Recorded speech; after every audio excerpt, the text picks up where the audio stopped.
Hey everyone, welcome to one more Tekya episode. Today we are in a very different place called Taghazout in Morocco, and I will be running you through the main things when you are working remotely around the world.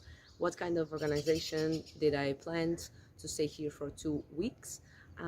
What kind of things do you need? How to settle your routine, prices, etc. So without further ado, let's go into it. So I am in Taghazout, Morocco. This is a very small village. It has probably like not much people. It's a very small town. You can do everything walking, so it's pretty chilled. I am at this moment looking at the sea, so that's quite nice. And I was here for 2 weeks, working remotely full time. So what I did was I got a flight from Porto to Agadir direct. It's 2 hours. It was really cheap, around 30 euros, coming and going back. And I landed in Agadir, which is like 1 hour away from here.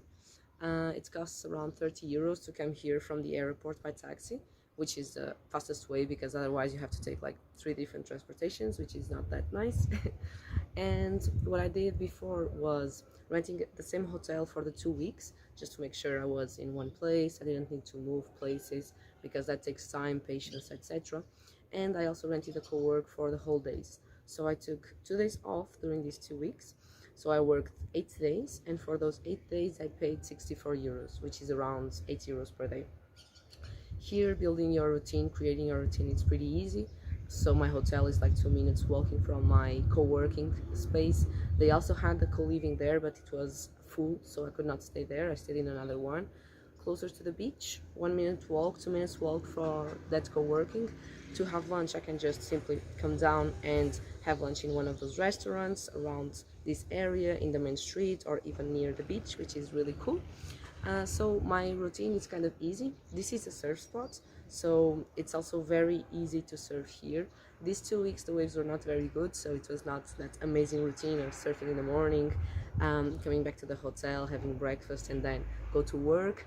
I had maybe 5 sessions of surfing, but I had breakfast, I went to work, and then in the end of the day I was going to surf, which is also pretty nice. And besides that, the co-working space was really cool. Probably some of you already seen some of the pictures we shared on our Instagram. And it's really a different thing to be working while looking at the sea and enjoying a different vibe, a different culture, different smells, different noises, different people. So that kind of makes it a little bit of the dream of being able to take your work anywhere in the world and still work, but keep enjoying traveling, keep enjoying exploring new things, new places, etc. So basically this is it. So the main two things are finding a good place to stay where you can rest, and ideally, at least for me, near of the co-working space, because there you'll have the Wi-Fi, you'll have a private room to make calls, you'll have a shared room to make less sensible calls.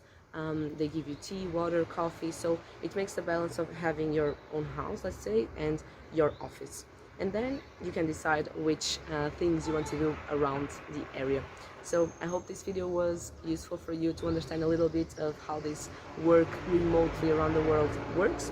We'll keep sharing this on our Instagram channel, LinkedIn channel, etc. So keep alert to those, and I will see you next week.